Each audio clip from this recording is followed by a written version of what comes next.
Hello. हाँ जी बच्चों। तो बेटा अब हमने चैप्टर पूरा कर लिया था। First chapter basic concepts of chemistry. Now अपन नया चैप्टर स्टार्ट करेंगे, है ना। Chemical equilibrium. अपना जो नया चैप्टर है वो अपन केमिकल इक्विलिब्रियम। ठीक है ना।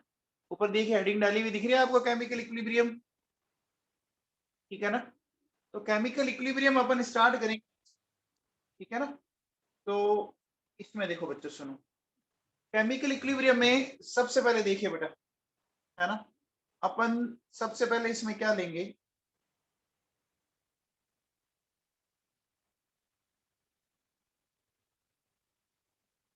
टाइप्स ऑफ रिएक्शंस लेते हैं बेटा। ठीक है ना। टाइप्स ऑफ रिएक्शंस अपन इसमें लेते हैं बेटा। ठीक है ना। ये रिएक्शंस कैसे क्या है वो मैं आपको समझाता हूं। ठीक है ना। किस तरह से है तो वो अपने को देखनी है बेटा। Type of reactions. ठीक है ना। तो सबसे पहले देखो बच्चों, अपन फिजिकल स्टेट के बेसिस पे करते हैं। ठीक है ना। फिजिकल स्टेट के बेसिस पर अपन हैं बच्चों।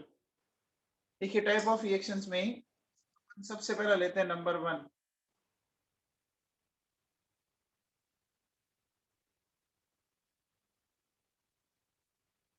On the basis of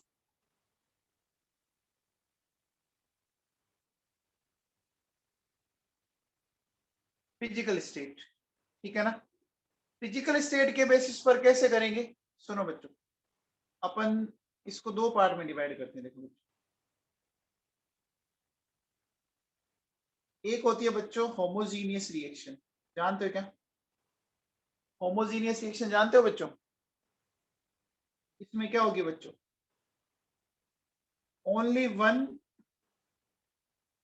physical state of all components. मतलब समझ में आ गया? सारों की फिजिकल स्टेट जो फेज होगी ना वो सिमिलर होगी। फॉर एग्जाम्पल जैसे देखो बच्चों सुनो, N2 TH2 2NH3। दिख रहा है बच्चों? N2 3H2 2NH3। क्या सबकी फिजिकल स्टेट एक जैसी दिख रही है आपको? क्या सबकी फिजिकल स्टेट एक जैसी दिख रही है आप लोगों को? नाइट्रोजन भी गैसेस फेज में है, हाइड्रोजन भी गैसेस फेज में, एंड अमोनिया भी गैसेस फेज में। ये तो हो गया होमोजीनियस। ठीक है ना। होमोजीनियस के बाद अपन आते हैं बच्चों हेट्रोजीनियस रिएक्शन। ठीक है ना। तो हेट्रोजीनियस में बच्चों क्या होगा? हेट्रोजीनियस में क्या होगा? More than one type of physical state. ठीक है ना। एक से ज्यादा फिजिकल स्टेट हो सकती है। जैसे फॉर एग्जांपल देखो बच्चों सुनो, कार्बन सॉलिड, ऑक्सीजन, मैंने ये लिया, CO2 गैसेस फेज। इसमें बताओ कौन कौन सी फिजिकल स्टेट है, दिख रही है आप लोगों को? इसमें कौन कौन सी फिजिकल स्टेट है आपको दिख रही है बच्चों? बताओ। सॉलिड और गैसेस फेज तो अलग अलग है ना, है बच्चों?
हाँ जी बच्चों, चलिए नेक्स्ट देखिए।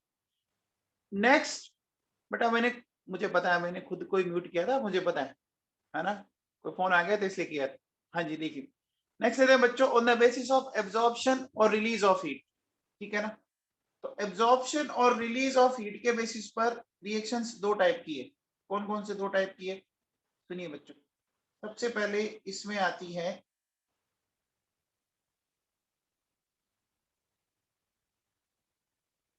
एंडोथर्मिक रिएक्शन, है ना। एंडोथर्मिक रिएक्शन, एंडोथर्मिक रिएक्शन जानते हैं। एंडोथर्मिक में क्या होता है, हीट को एब्जॉर्ब किया जाता है। हीट को एब्जॉर्ब किया जाता है बच्चों, क्या होता है, हीट को एब्जॉर्ब किया जाता है। Heat is absorb. ठीक है बच्चों, तो अब देखो बच्चों, आप इसको ऐसे समझिए। देखिए मेरे पास ये P मान लीजिए कोई एक है ना, मान लो ये R है, इसकी हीट जो है वो मान लो 10 जूल है। इसने 20 जूल हीट और एब्जॉर्ब की, तो जो प्रोडक्ट है वो कितना हो गया, 30 जूल पे हो गया क्या।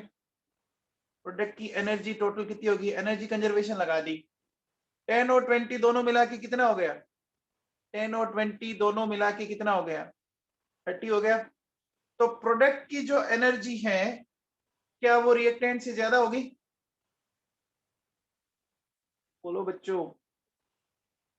अरे बेटा समझ में आया, आप ये समझिए, आपकी जेब में 10 रुपए थे, आपकी जेब में 10 रुपए थे और कहीं गए और 10 रुपए आपको और मिल गए, तो आपकी जेब में अब कितने रुपए हो गए, बोलो 10 और 10 कितने हो गए, 20 हो गए ना, 20 हो गए। तो अब बताओ बच्चों, ये जो डिफरेंस है वो पॉजिटिव डिफरेंस आया या नेगेटिव डिफरेंस आया, ये जो डिफरेंस है वो पॉजिटिव है या नेगेटिव है, पॉजिटिव है ना, समझ में आ गया, ये डिफरेंस पॉजिटिव है ना। आपकी जेब में पहले 10 रुपीज थे, 10 और आ गए तो पॉजिटिव है। तो इसके लिए देखो बच्चों अपन क्या बोलेंगे, जो एंथैल्पी चेंज है या जो हीट चेंज है वो डेल्टा एच पॉजिटिव होगा। समझ में आ गया, मैंने डेल्टा एच पॉजिटिव क्यों लिखा, समझ में आ गया क्या बच्चों। अरे बड़ा है ना, आपकी जेब में 10 से 20 हो गई, आपके अकाउंट में मान लीजिए एच बेटा हीट चेंज है, डेल्टा एच का मतलब है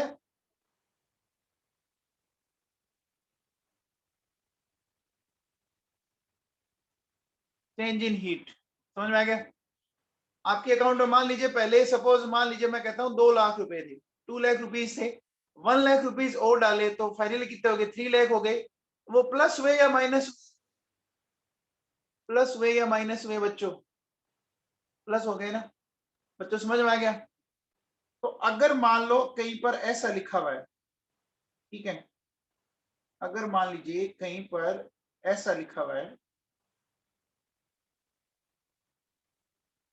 कि डेल्टा एच पॉजिटिव, इसका मतलब ये रिएक्शन एंडोथर्मिक है या एक्सोथर्मिक है, बताओ। एंडोथर्मिक है या एक्सोथर्मिक है, एंडोथर्मिक है, समझ में आ गया क्या बच्चों, समझ में आ गया, एंडोथर्मिक है या एक्सोथर्मिक, समझ में आ गया। ये बात आप लोगों को समझ में आ गई क्या, ये बात आप लोगों को समझ में आ गई क्या, बोलो, आगे भैया समझ में। ठीक है बच्चों, दिमाग बैठ गया। अब देखो बेटा सुनो, अगर मैं आपसे ये बोलूं, नेक्स्ट मैं लेता हूं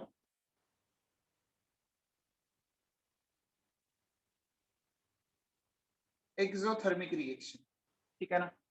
अगर मैं एक्सोथर्मिक रिएक्शन लेता हूं तो बच्चों बताओ इसमें क्या होगा, इसमें हीट रिलीज होगी ना, इसमें हीट क्या होगी बच्चों, रिलीज होगी ना।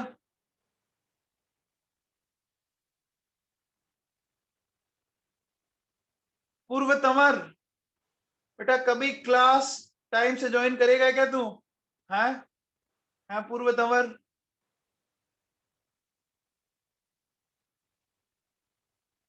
पूर्व तंवर क्या पूछ रहा हूं।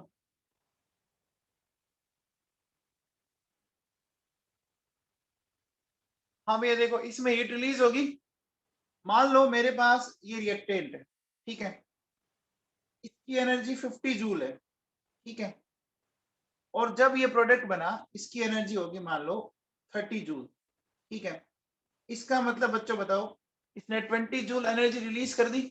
आप ऐसे सोचिए, आपकी जेब में 50 रुपीज थे, आपकी जेब में 50 रुपीज थे, आप जब घर से निकले और जब वापस मार्केट से घर आए आपकी जेब में 30 रुपीज हो गई। तो अब ये जो हीट में जो डिफरेंस आया वो प्लस है या माइनस है, बताओ। पहले 50 थे अब 30 हो गए, ये डिफरेंस प्लस में या माइनस में? कम हो गए ना बच्चों, अरे कम हो गए ना, समझ में आया क्या? बोलो बच्चों, कम हो गया तो नेगेटिव लगाएंगे। बच्चों ये डेल्टा एच प्लस और माइनस का मतलब समझ में आ गया क्या? डेल्टा एच प्लस और माइनस का मतलब समझ में आ गया कि पॉजिटिव होगा तो एंडोथर्मिक है, नेगेटिव होगा तो एक्सोथर्मिक है। जैसे सपोज मान लीजिए मैंने ऐसे लिखा बेटा, देखो क्या कह रहा हूं, मान लीजिए मेरे पास ये बच्चों N2 CH2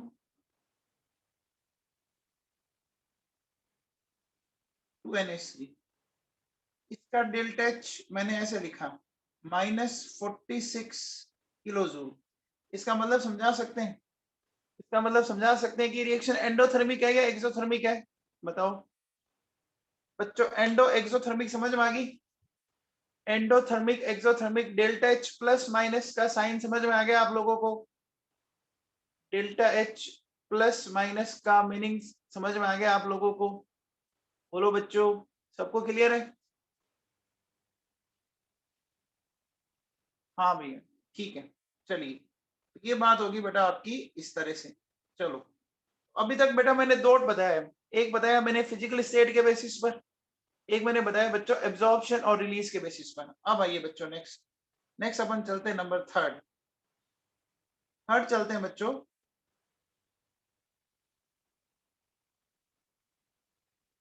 on the basis of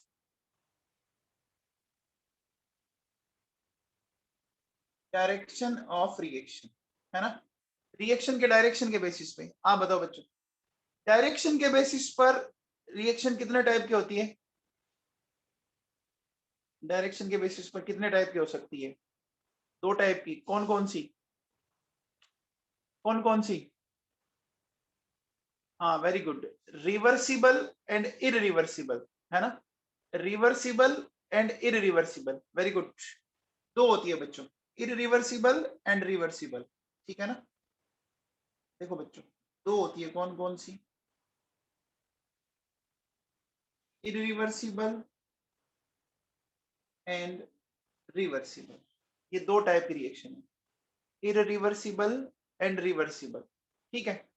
अब देखो बच्चों सुनो, क्या है इसमें, ध्यान दीजिए। इरिवर्सिबल एंड रिवर्सिबल को मैं समझाता हूँ। इरिवर्सिबल में क्या है, कैसे है बच्चों, सुनिए। जैसे ये रिएक्टेंट है बच्चों, रिएक्टेंट से प्रोडक्ट बन गया, ठीक है ना, रिएक्टेंट से प्रोडक्ट बन गया, मतलब सिर्फ और सिर्फ ये क्या होगी, सिर्फ और सिर्फ ये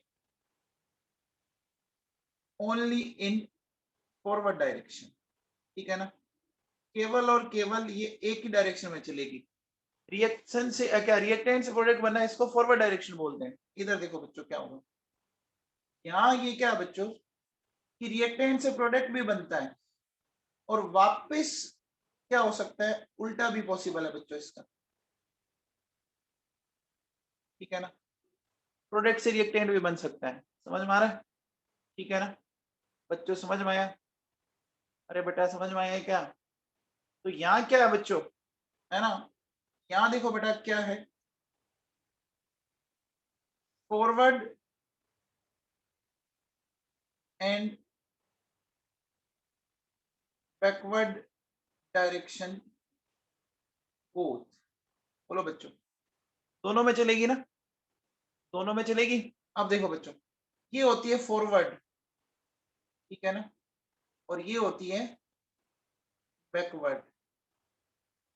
फॉरवर्ड और बैकवर्ड समझ में आ गई बच्चों, समझ में आ गई? अरे बेटा समझ में आ गई क्या?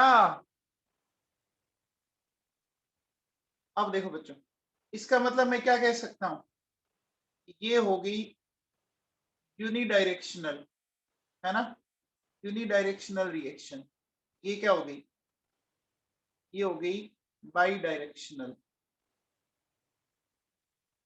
हो गई बच्चों, समझ में आ गया? अब एक बताओ बच्चों, यूनिडायरेक्शनल रिएक्शन है तो वो कभी ना कभी खत्म होगी, कभी ना कभी खत्म होगी। आप एक डायरेक्शन में जाए जा रहे हो, जाए जा रहे हो, तो एक ऐसी स्टेज आएगी ना कि आप अपने गोल तक पहुंच जाओगे। आप अपने एक रूम में से स्टार्ट हुए, आपको अपोजिट डायरेक्शन में चलना, चलते चलते चलते एक जगह ऐसी आएगी कि वो खत्म हो जाएगी ना। एक ही डायरेक्शन में जाओगे तो वो चीज खत्म होगी कि नहीं होगी? होगी ना बच्चों? तो बोलो क्या होगा, अपन क्या बोलेंगे? कंप्लीट्स इन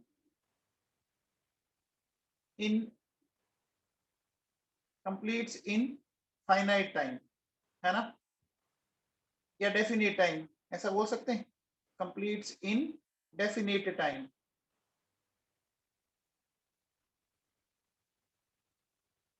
अच्छा बताओ, रिवर्सिबल कभी कंप्लीट होगी? रिवर्सिबल कभी कंप्लीट होगी क्या? ये दोनों डायरेक्शन में चल रही है ना, फॉरवर्ड गए, वापिस आए, फिर गए, फिर गए, फिर गए, फिर आए, कभी कंप्लीट हो सकती है? ये कभी कंप्लीट होगी, है ना? तो ये क्या होगी बच्चों? नेवर कंप्लीट, ये कभी भी कंप्लीट नहीं होगी, ठीक है ना? अब देखो बच्चों सुनो, अगर मान लो ये एक गैसियस फेज रिएक्शन है, ठीक है, और अगर मैंने इसको ओपन कंटेनर में करवाया, अगर मान लो कोई भी एक कंपोनेंट इनका गैसियस फेज है, तो ओपन कंटेनर में करवाने पर क्या होगा, प्रोडक्ट वहां से एस्केप कर जाएगा, तो वापस रिएक्टेंट बनने के चांसेस खत्म हो जाएंगे ना। रिएक्टेंट से मान लो प्रोडक्ट बना, वो गैसियस फेज में है और ओपन कंटेनर, तो वहां से वो एस्केप कर जाएगा।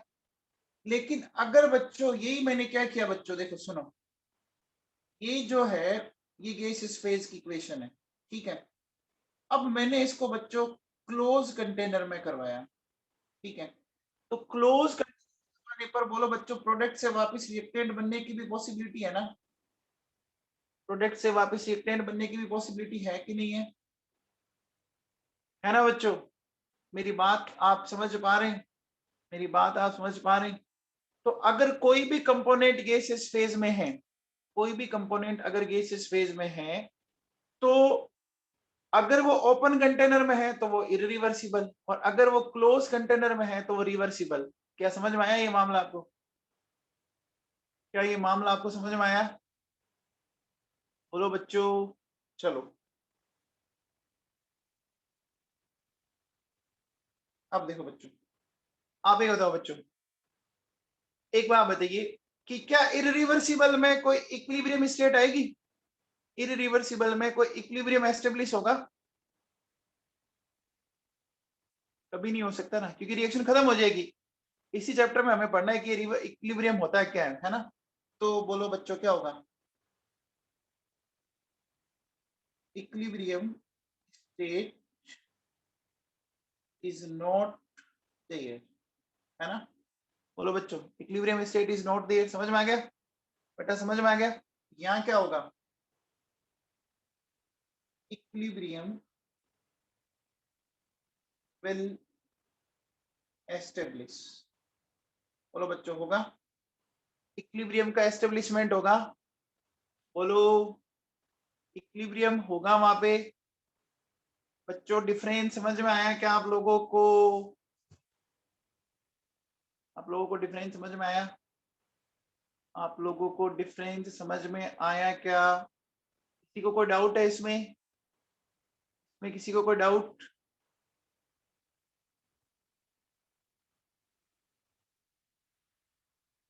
ये पॉइंट अपन आगे डिस्कस करेंगे, ये इक्विलिब्रियम कैसे आएगा ये तो मैं आपसे आगे डिस्कस करूंगा, क्योंकि चैप्टर यही पढ़ना है हमें, चैप्टर ही तो इक्विलिब्रियम पढ़ना है ना।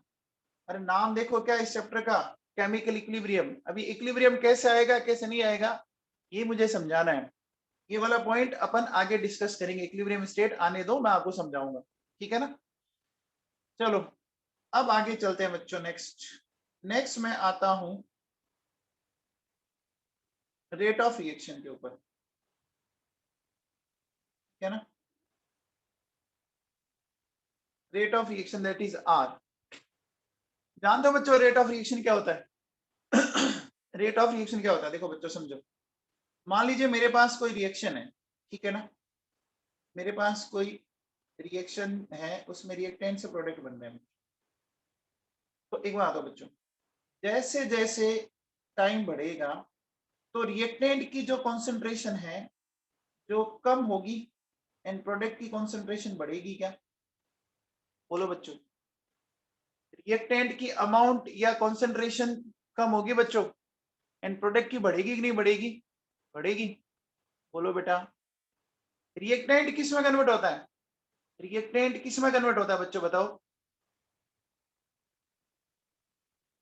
प्रोडक्ट में ना।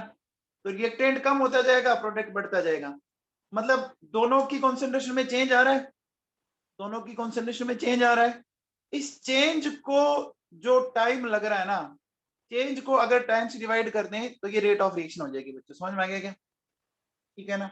तो मैं क्या बोलूंगा? मैं ऐसा बोल सकता हूं कि चेंज इन कॉन्सेंट्रेशन, है ना, of reactant and product in unit time, ठीक है ना, change in concentration of reactant and product in unit time, इसको अपन क्या बोलते हैं? Unit time is known as rate of reaction. ठीक है, इसको एक एग्जांपल से समझाता हूं मैं। देखो एक सिंपल से एग्जांपल लेता हूं। ये मान लीजिए इस तरह से बच्चों, ठीक है, मान लो t इक्वल टू 0 पर इसके मान लीजिए 10 मोल पर लीटर इसकी कॉन्सेंट्रेशन थी, 1 लीटर में इसके 10 मोल थी, है ना, और t 5 सेकंड पर मान लीजिए इसके 5 मोल रह गए, ठीक है ना। तो बच्चों एक बात बताओ, अगर मैं आपसे पूछूं कि रेट ऑफ आर, बताओ बच्चों क्या होगी? पहले 10 मोल थे, अब 5 मोल रह गए क्या? 10 से 5 मोल हो गए, तो चेंज हुआ कि नहीं हुआ? अरे चेंज हुए बच्चों। कितने का चेंज आया? 10 माइनस 5। मैं कह सकता हूँ या सीधा लिख दूं बच्चों, डिफरेंस 5 का आया और 5 के डिफरेंस में कितने का टाइम लगा? 5, यानी बोलो बच्चों क्या हो गया? 1 आ गया। यानी पर सेकंड में इसका 1 मोल पर लीटर जो है वो प्रोडक्ट में कन्वर्ट हो रहा है क्या? बोलो बच्चों। अरे समझ में आया क्या? आपने स्टार्टिंग में 10 लिया, धीरे धीरे खत्म होते होते बच्चों समझ में आ गया? आपने पहले 10 लिया, कम हुआ, तो 10 था 0 सेकंड पर, और जैसे ही 5 सेकंड आया वो कितना रह गया? 5 रह गया। तो डिफरेंस कितने का आया? 10 से 5 का डिफरेंस आया। और टाइम कितना लगा? आप बच्चों फिजिक्स में कैसे निकालते हो वेलोसिटी या स्पीड? क्या करते हो आप वेलोसिटी स्पीड में? क्या करते हो? Displacement upon time. Displacement upon time करते हो कि नहीं करते हो? तो यहाँ जो डिस्प्लेसमेंट और टाइम तो होगा नहीं, यहाँ तो कॉन्सेंट्रेशन में चेंज ही आएगा ना। अरे कॉन्सेंट्रेशन में तो चेंज आएगा ना। बोलो बच्चों, ये बात आपको समझ में आ गई? आगे बच्चों, तो अब देखो बेटा सुनो, अगर मैं आपसे बोलूं unit of rate of reaction, ठीक है, एक काम करते हैं, पहले इसका फॉर्मूला लिखते हैं बच्चों। देखो इसका फॉर्मूला लिखते हैं रेट ऑफ रिएक्शन का। देखो क्या, change in concentration divided by change in time, ऐसा लिख सकते हैं क्या? Change in concentration divided by change in time, ऐसा लिखा मैंने। इसको मैं ऐसा लिख सकता हूँ बच्चों, delta C upon delta T, ऐसा लिख सकता हूँ। डिफरेंस को अपन चेंज कैसा लिख सकते हैं? Delta C upon delta T. Physics में पढ़ा होगा आप लोगों ने, डिफरेंस को डेल्टा से दिखाते हैं बच्चों। या मैं इसको ऐसा लिख सकता हूं, डीसी अपॉन dt। बोलो बच्चों लिख सकता हूं क्या? लिख सकता हूं क्या? अब देखो बेटा सुनो, अब मैं अगर इसकी यूनिट बताऊं तो आपको पता है क्या बच्चों कॉन्सेंट्रेशन यूनिट क्या होती है? कॉन्सेंट्रेशन किसको बोलते हैं जानते हो क्या? कॉन्सेंट्रेशन होता है बच्चों मोल अपॉन वॉल्यूम। बोलते हैं क्या? कॉन्सेंट्रेशन क्या होता है? Mole upon volume. या इसको अपन सिर्फ एम से दिखाते हैं। याद करो मैंने पढ़ाया आपको फर्स्ट चैप्टर में। जो बच्चे नए वो सुबह वाली क्लास को ज्वाइन करे, है ना, उस बताऊंगा बच्चों। तो देखो इसकी यूनिट क्या हो जाएगी? ये हो जाएगी बच्चों मोल पर लीटर, और टाइम का क्या है सेकंड, या इसको अपन क्या लिख सकते हैं mole litre inverse second inverse. ये तो मैंने इसको सोल्व कर लिया, mole litre inverse second inverse. या मैं इसको क्या लिख सकता हूँ, इस पूरे की जगह लिख सकता हूँ capital M upon second. Molarity पढ़ाई है ना मैंने आप लोगों को, बताओ कॉन्सेंट्रेशन बच्चों मैंने पढ़ाया है ना आप लोगों को, बेटा समझ में आया क्या? अरे बच्चों समझ में आया? रेट ऑफ रिएक्शन की यूनिट समझ में आ गई क्या? रिएक्शन की यूनिट समझ में आ गई? सबको क्लियर है? सबको समझ में आता है? कॉन्सेंट्रेशन की यूनिट पढ़ाई है बच्चों मैंने, कॉन्सेंट्रेशन का मतलब समझ में आया? मान लीजिए 10 लीटर कंटेनर है में, आपने उसमें 5 मोल डाले, तो 5/10 मोल अपॉन वॉल्यूम, ये मैंने आप लोगों को सिखाया था बच्चों। और जिनको नहीं पता है बेटा वो सुबह वाला बैच ज्वाइन कर ले। रुद्राक्ष तू सुबह वाली क्लास ज्वाइन क्यों नहीं करता भाई? हैं रुद्राक्ष? जब सुबह क्लास लगा रहा हूं मैं, वापस बैकअप करवा रहा हूं, फिर भी तो ज्वाइन नहीं करता। कल से करूंगा, तो अब जो बता दिया वो कौन बताएगा तेरे को, बार बार तेरे लिए बैठे रहे। हाँ भैया चलिए, अब आइए बच्चों बात करते हैं एक्टिव मास की।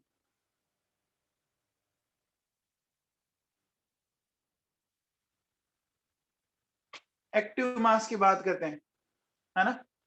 ये एक्टिव मास क्या होता है समझाता हूं बच्चों, सुनो मेरी बात को आप समझिएगा, बहुत सिंपल सा कॉन्सेप्ट है। एक्टिव मास आप लोगों ने पढ़ लिया बच्चों, कोई ज्यादा ऐसा कुछ है नहीं। मान लो मेरे पास क्या है,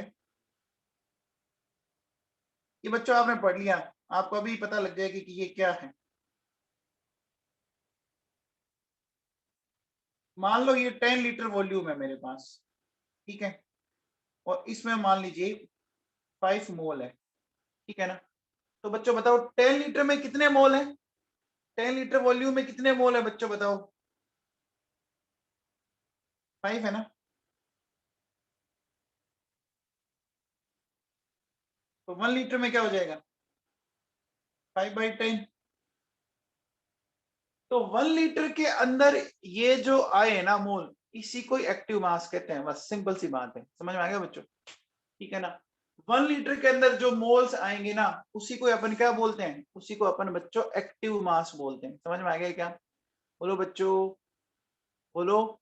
तो अपन क्या बोलेंगे, एक्टिव मास क्या है? Moles which are present in 1 liter volume is known as active mass. बच्चों इसको हमने क्या नाम दिया था, याद है क्या? इसको हमने क्या नाम दिया था अभी जब चैप्टर पढ़ा था पिछले में? ये बात याद करो, मोलरिटी, है ना? ये मोलरिटी तो है, मोलर कॉन्सेंट्रेशन, है ना? इसको क्या बोलते हैं? It is also known as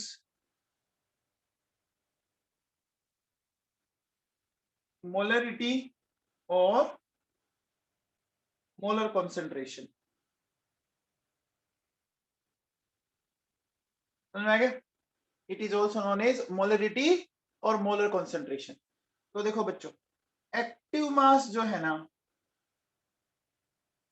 वो सिंपल है बच्चों, क्या? मोल्स डिवाइडेड बाय वॉल्यूम, किसमें? लीटर में। क्या ये बात समझ में आती है? एक्टिव मास क्या हुआ, मोल डिवाइडेड बाय वॉल्यूम। समझ में आ गया? अब जैसे देखो बच्चों, एक सिंपल सा क्वेश्चन बताओ मुझे, मैं आपसे एक सिंपल सा क्वेश्चन पूछता हूं, आप बता दीजिएगा। मैंने बोला बच्चों 12 ग्राम हाइड्रोजन है मेरे पास, ठीक है ना? मैंने बोला 12 gram hydrogen in 500 ml volume, है ना? तो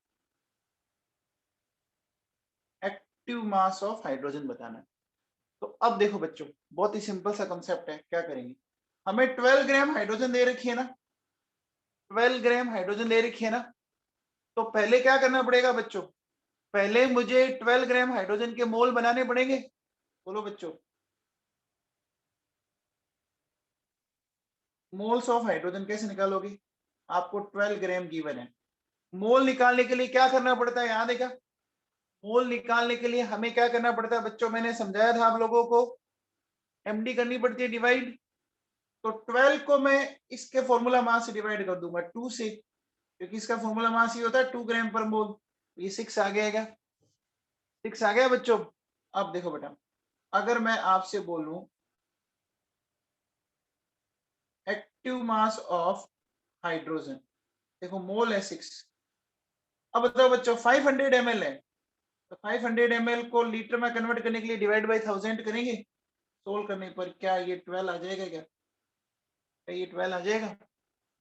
रुद्राक्ष समझ में आया तेरे को? रुद्राक्ष समझ में आया क्या? चलो बच्चों ये बताओ,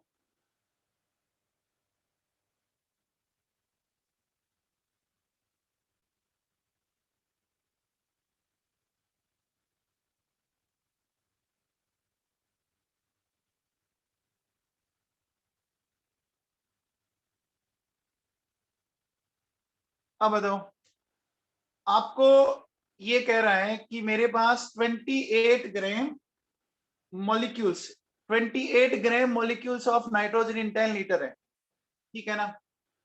तो अब बताओ बच्चों इसका एक्टिव मास। Very good. ये ग्राम मॉलिक्यूल याद है क्या बच्चों? ग्राम मॉलिक्यूल अपने आप में मोल ही होते हैं। ग्राम मॉलिक्यूल अपने आप में मोल होते हैं, पता है क्या? ग्राम मॉलिक्यूल क्या है ये मोल ही तो है। ग्राम मोल को ग्राम एटम, ग्राम आयन, ग्राम मॉलिक्यूल से समझाया था बच्चों मैंने आप लोगों को, समझाया था ना बेटा? तो बच्चों बताओ क्या आ जाएगा, इसका आंसर क्या आएगा? 28/10 यानी कितना आ गया? 2.8 आ गया। आ गया कि नहीं आ गया? ये 0.1 कौन बोल रहा है? हाँ? अरे ये 0.1 कौन बोल रहा है? ये ग्राम मॉलिक्यूल्स है बेटा, 28 ग्राम नहीं है। ग्राम मॉलिक्यूल्स मैंने समझाए थे ना, ग्राम मॉलिक्यूल का मतलब अपने आप में ग्राम मोल होता है। अगर मैं ये बोलूं कि 28 ग्राम नाइट्रोजन है ना इन 10 लीटर, अब बताओ अगर 28 ग्राम नाइट्रोजन है ना, तो आप बताओ बच्चों,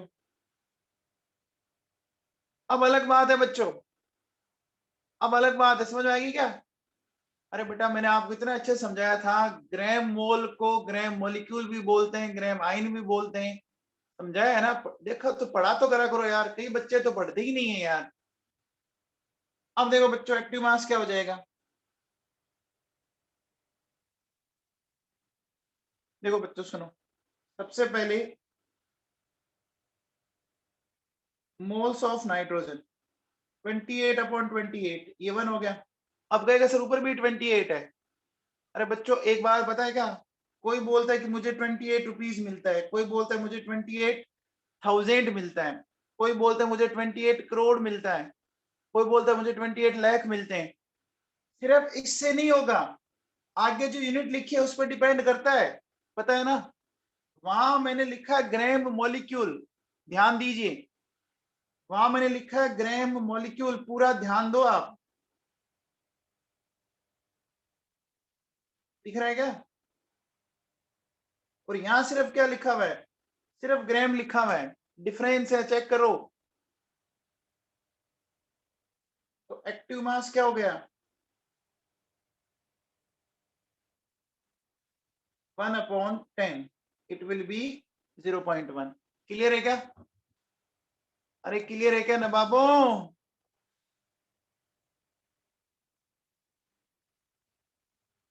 ठीक है, ये बताओ, अगर मैं आपसे ये बोलूं,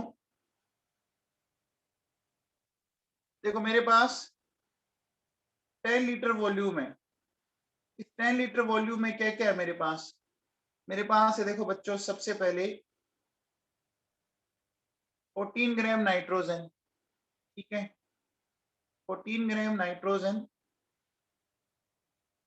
कोमा 32 ग्राम ऑक्सीजन, है ना?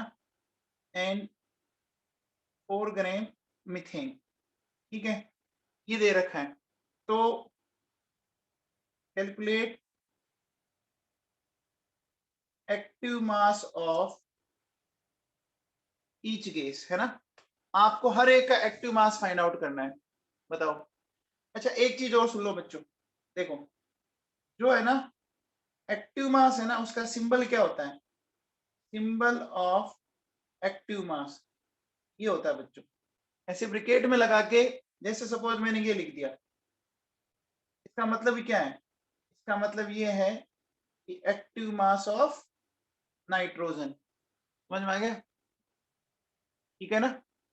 तो अब देखो बच्चों, अपन इसको सोल्व कर सकते हैं, सोल्व कर सकते हैं बच्चों। देखो कैसे करेंगे। सबसे पहले नाइट्रोजन का निकालते हैं। नाइट्रोजन का मास दिया हुआ 14, मास गिवन है, तो सबसे पहले इसको मोल में कन्वर्ट करना है। मोल में कन्वर्ट करने के लिए किससे डिवाइड करूंगा? किससे डिवाइड करूंगा बच्चों बताओ? डिवाइड करूंगा 28 से ना, डिवाइडेड बाई ये 10 कर दिया मैंने, आ गया मेरे पास। फिर आ जाओ बच्चों, देखो सुनो, ऑक्सीजन का निकालना है। 32 डिवाइड बाई 32 मोल बन गए, वॉल्यूम ये आ गया। फिर बच्चों मेरे पास है मीथेन। मीथेन का कितना होता है? 16/10। बच्चों समझ में आ गया? बच्चों समझ में आ गया क्या?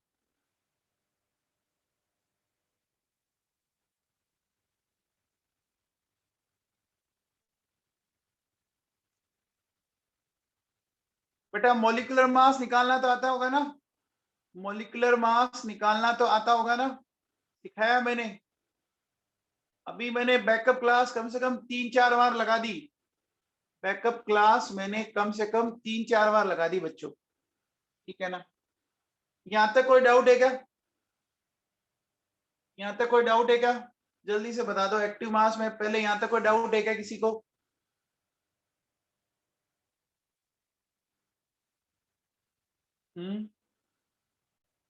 पक्का? अब देखो बच्चों सुनो, एक्टिव मास जो हमारे पास आया वो ये आया, देखो बच्चों सुनो,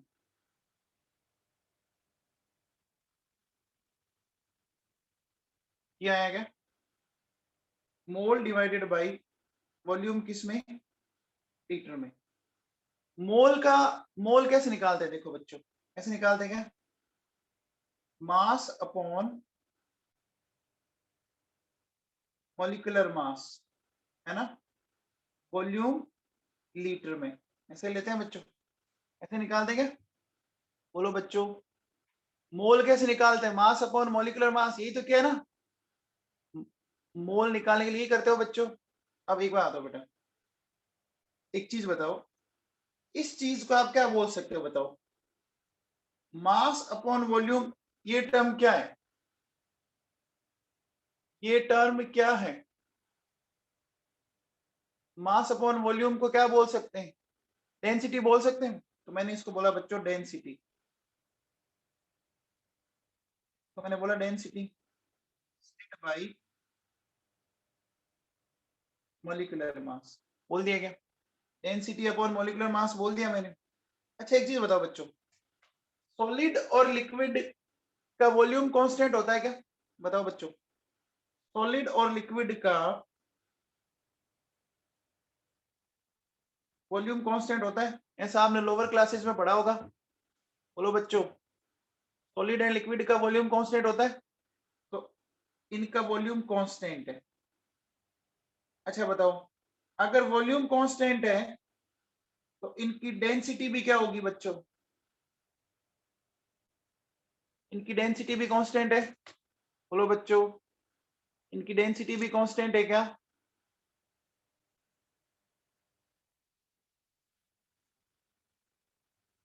इनकी डेंसिटी भी कांस्टेंट होगी क्या? बोलो बच्चों। वाटर की डेंसिटी क्या होती है बच्चों, पता है क्या? डेंसिटी क्या होती है पता है बच्चों? कितनी होती है बताओ? 1 ग्राम/ml होती है ना। अब आप ये थोड़ी ना बोलते हो वाटर की डेंसिटी में कि भैया मैंने 1 गिलास पानी लिया तो डेंसिटी अलग है, 1 जग पानी लिया तो अलग है, 1 बकेट पानी लिया तो अलग है, मैंने रिवर का वाटर देखा तो अलग है, डेंसिटी फिक्स रहती है ना।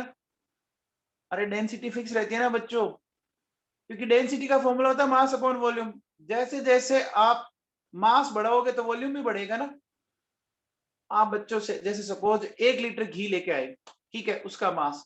अब आप घी 2 लीटर लेके आए तो उस वॉल्यूम बढ़ा तो मास भी तो बढ़ा होगा ना। अरे वॉल्यूम बढ़ा होगा तो मास भी तो बढ़ा होगा ना। बोलो बच्चों। तो डेंसिटी कांस्टेंट। अच्छा, हर कंपाउंड का मॉलिक्यूलर मास तो कांस्टेंट होता है ना। हर कंपाउंड का मॉलिक्यूलर मास कांस्टेंट होता है ना। मॉलिक्यूलर मास कांस्टेंट होता है कि नहीं होता। जैसे वाटर का मॉलिक्यूलर मास कितना आता है बताओ। वाटर का मॉलिक्यूलर मास कितना आता है बताइए बच्चों। 18। फिक्स है ना ये। जब से इस दुनिया पे वाटर बना तब से फिक्स ही है ना, चेंज तो नहीं हुआ ना। चाहे आपके मम्मी पापा ने पढ़ा हो, चाहे आप पढ़ रहे हो, चाहे आपके बेटे पोते पढ़ेंगे, ये 18 ही रहेगा ना। चेंज होगा क्या। बोलो बच्चों। अरे आपकी संतानें भी पढ़ेगी तो वो भी 18 ही पढ़ेगी ना।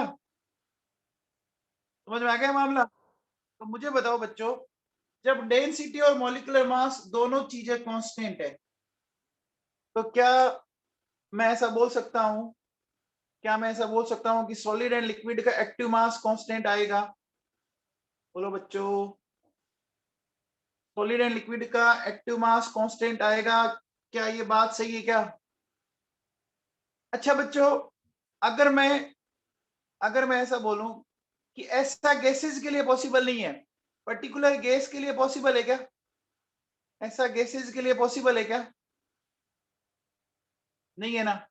क्यों नहीं पॉसिबल है बच्चों बताओ। क्यों नहीं पॉसिबल है गैसेस के लिए। क्योंकि उनका वॉल्यूम कांस्टेंट नहीं होता। उनका वॉल्यूम फिक्स नहीं होता, वॉल्यूम चेंजेबल है ना। वॉल्यूम चेंज होता है ना बच्चों। समझ रहे हो मेरी बात। उनका वॉल्यूम चेंज होता है बच्चों। क्या बात समझ पा रहे हैं आप। अब देखो बेटा सुनो, हम क्या करते हैं कि ये जो कांस्टेंट वैल्यू आई है ना, उसको केमिस्ट्री में अपन 1 ले लेते हैं, ठीक है ना। हम क्या करते हैं बच्चों, इसको हम क्या ले लेते हैं, कांस्टेंट वैल्यू को 1 ले लेते हैं। बच्चों समझ में आ गया। देखो बच्चों मैंने क्या बोला, solid and liquid have constant density and molecular mass, ठीक है। And that's why there active mass will also a constant value, and in numericals it is taken 1m, ठीक है ना। ये बात दिमाग में फिट कर लो बच्चों। सॉलिड और लिक्विड का जो एक्टिव मास है ना, वो हमेशा कितना लेके चलना है आपको, कितना लेके चलना है, 1। समझ में आ गया क्या बच्चों।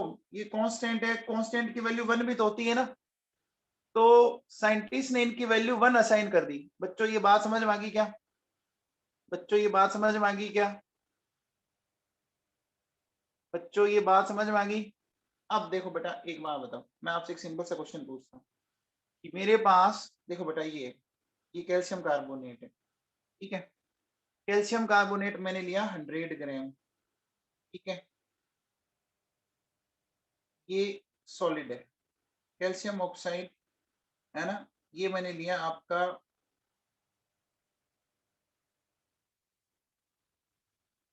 56 ग्राम, ठीक है। और ये मैंने लिया आपका CO2, ठीक है। CO2 44 ग्राम। और ये गैसियस फेज में होता है, आपको पता ही होगा, है ना।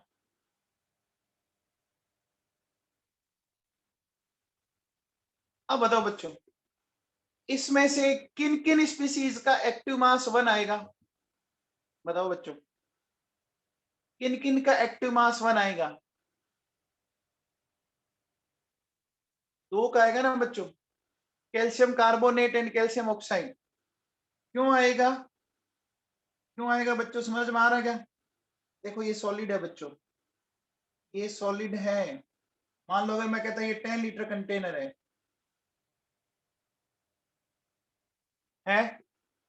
तो अपन क्या बोलेंगे कि active mass of calcium carbonate and calcium oxide will be 1। बच्चों क्लियर हुआ? बच्चों ये बात आपकी क्लियर हुई? ये बात आपकी क्लियर होगी क्या बेटा? अच्छे से समझ में आ गई? अच्छे से समझ में आ गई?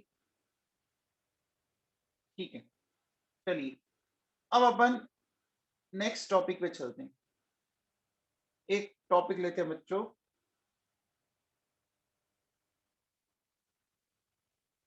Partial pressure.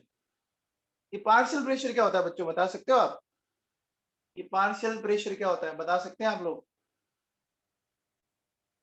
देखो बच्चों सुनो, मान लो मेरे पास एक एक कंटेनर है बच्चों, ऐसे समझो आप, ठीक है? देखो बच्चों सुनो, इसमें मान लीजिए 3 आपके कोई अलग अलग गैसेज है, ए बी सी, ठीक है? ठीक है, इसमें ए के मान लीजिए 2 मोल है बच्चों, बी के मान लीजिए मैंने ले लिए 3 मोल है, और इसके मैंने मान लिए 5 मोल है। ए के 2, बी के 3, सी के 5, ठीक है?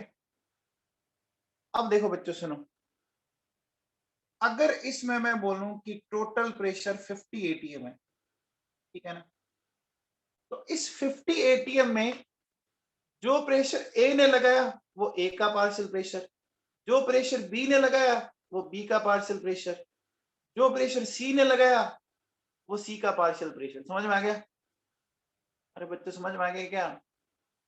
टोटल जो आपका गैसियस मिक्सचर है उसमें प्रेशर लग रहा है 50 एटीएम, उसमें ए ने लगाया वो ए का पार्शियल प्रेशर, बी ने लगाया वो बी का पार्शियल प्रेशर, सी ने लगाया वो सी का पार्शियल प्रेशर। समझ में आ गया बच्चों, समझ में आ गया क्या?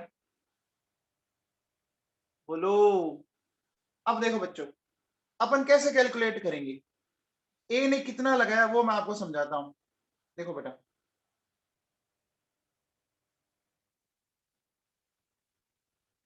पार्शियल प्रेशर ऑफ ए, बताओ बच्चों ए के कितने मोल दिख रहे हैं आपको?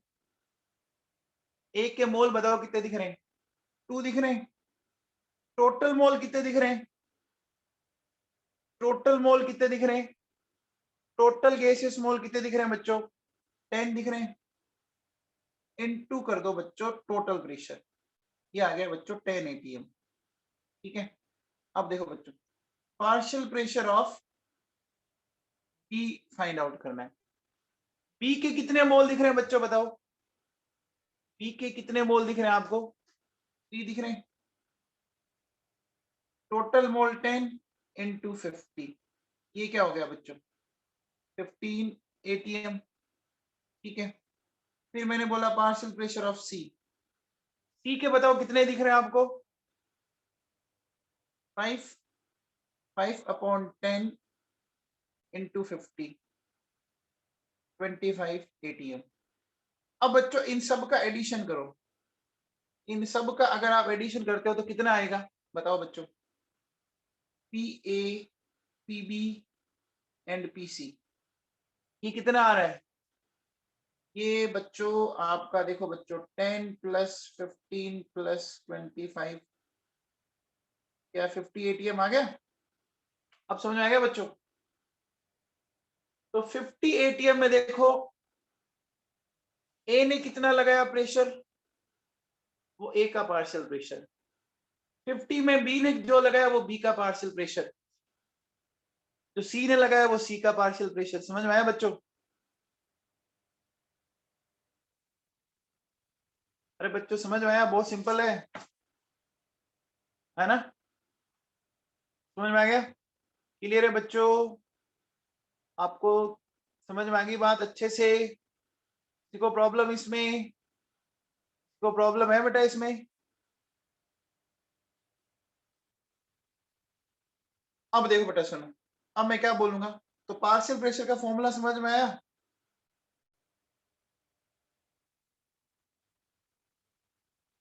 देखो, moles of A gas divided by total moles into total pressure, ये करेंगे क्या? बोलो बच्चों, यही करेंगे क्या? पर्टिकुलर गैस के मोल divide by total mole into total pressure. बच्चों ऐसा ही करोगे क्या? अरे करोगे क्या ना बाबू? अब देखो बच्चों सुनो, अगर मैं आपसे ये बोलूं, इस चीज को क्या बोलते हैं बच्चों? इस चीज को जानते हो? Moles of gas divide by total moles तो क्या बोलते हैं, जानते हैं आप? Moles of A gas divide by total moles को क्या बोलते हो, जानते हो क्या? तो मोल फ्रैक्शन बोलते हैं बच्चों, मोल फ्रैक्शन। ये मैं पढ़ा चुका हूं आप लोगों को। तो ये हो गया mole fraction into total pressure. हो गया बच्चों? हो गया क्या? अरे हो गया क्या बच्चों? अब ये बताओ बच्चों, मुझे बताओ कि जैसे मेरे पास ये P A, P B and P C, ये बच्चों मेरे पास है 10, 15, 25, इनका रेशियो क्या आ रहा है? 2:3:5। ये आ रहा है क्या? बोलो बच्चों, 10, 15, 25 रेशियो ये आ रहा है क्या? क्या यही का ही रेशियो इनके मोल के रेशियो के बराबर है क्या? बताओ, 10, 15, 25 का रेशियो वही आ गया क्या? आ गया बच्चों? अब देखो बच्चों, अगर मैं इनके मोल फ्रैक्शन की बात करूं, मोल फ्रैक्शन को आपको याद है क्या अपन ने किससे दिखाया था? मोल फ्रैक्शन को अपन ने बताया था एक्स से। मोल फ्रैक्शन को हमने बताया था एक्स से। तो एक्स ए का मोल फ्रैक्शन, बी का मोल फ्रैक्शन, सी का मोल फ्रैक्शन। तो देखो बच्चों, 2/10 कितना हो गया? 3/10 एंड 5/10, ये कितना कितना हो गया? देखो 0.2, 0.3, 0.5, यानी वापस वही आ गया क्या? बोलो बच्चों, यहाँ एक्स ध्यान रखना क्या है, ये मोल फ्रैक्शन है। जो बच्चे ने, मैं जो आपका फर्स्ट चैप्टर चल रहा है उसमें ये करवा रहा हूँ बेटा, ये करवाऊंगा। अभी 2 क्लास हुई है, टेंशन मत लें, उसमें सारा आएगा। ये करवाया था बच्चों आप लोगों को, मोल फ्रैक्शन करवाया था ना? तो अब बताओ बच्चों, देखो जो मोल्स का रेशियो है ना, जो मोल्स का रेशियो है वो भी क्या आया था? वो भी ये आया था। मोल का रेशियो, मोल फ्रैक्शन का रेशियो और पार्शियल प्रेशर का रेशियो क्या सिमिलर है क्या? क्या सिमिलर है क्या? जो रेशियो मोल्स का है वो का वो रेशियो पार्शियल प्रेशर का है, और वो का वो मोल फ्रैक्शन का। ये बात समझ में आई आप लोगों को? बोलो बच्चों। तो देखो मैं क्या कह सकता हूँ कि ये P A upon P B, ठीक है, ये क्या हो जाएगा? X A upon X B, N A upon N B, ऐसा लिख सकता हूँ क्या? बोलो बच्चों, लिख सकता हूँ?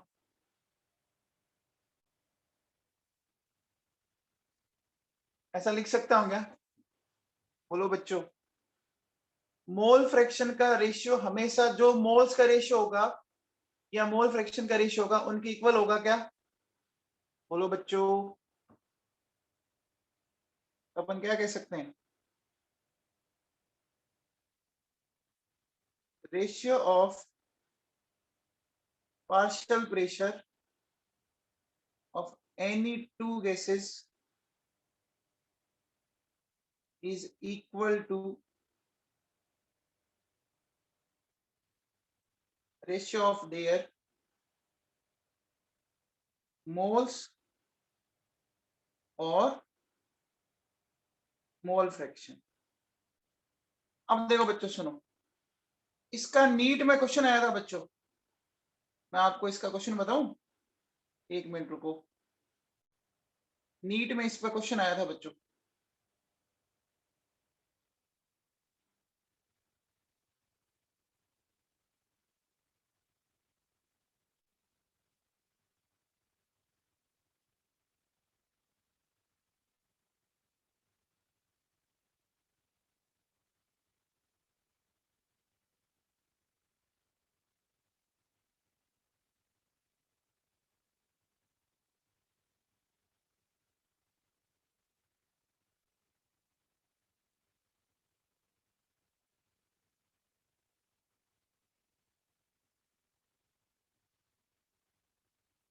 एक मिनट बेटा, मैं आपको एक डाउनलोड करके बताता हूँ उनको।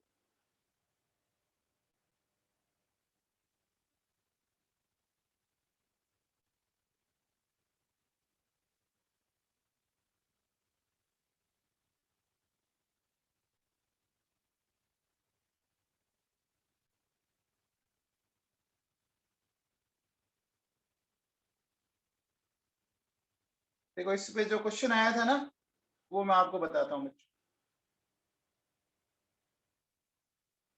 ये क्वेश्चन दिख रहा है बच्चों? ये क्वेश्चन बढ़िया, आप दिख रहा है आप लोगों को? A mixture of N2 and organ gases in a cylinder contains 7 gram of 8 gram of organ. If the total pressure of the mixture of the gases in the cylinder is 27 bar, the partial pressure of nitrogen is. क्या ये question आया हुआ है बच्चों? क्या ये exam में question आया हुआ है पार्शियल प्रेशर पर? दिख रहा है आप लोगों को? अरे बच्चों क्वेश्चन दिख रहा है क्या? देखो सिंपल सा क्वेश्चन आया है। अरे नवाबों आया है क्या?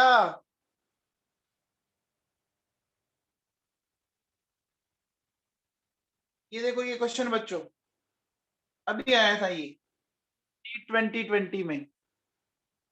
तो ये क्वेश्चन में आप करेंगे, आप कर सकते हो बच्चों। नाइट्रोजन के मोल निकाल लो। कैसे निकालोगे बच्चों? नाइट्रोजन 7/28, वो आ गया 0.5, और वो 8/40 करोगे। क्वेश्चन को करोगे क्या? चलो कल अपन इसको डिस्कस करते हैं अपन, ठीक है ना? पक्का करना है इस क्वेश्चन को, देखना आपसे होता है तो ठीक है, नहीं तो मैं कल करवाता हूँ इसको, ठीक है? बहुत आसान क्वेश्चन है, निहायत ही आसान क्वेश्चन है, सीधे ही हो गया होगा, जरूरत ही नहीं पड़ी होगी। दिख रहा है ना बच्चों क्वेश्चन आया हुआ है पार्शियल प्रेशर पे? चलो कल करते हैं बेटा, ठीक है?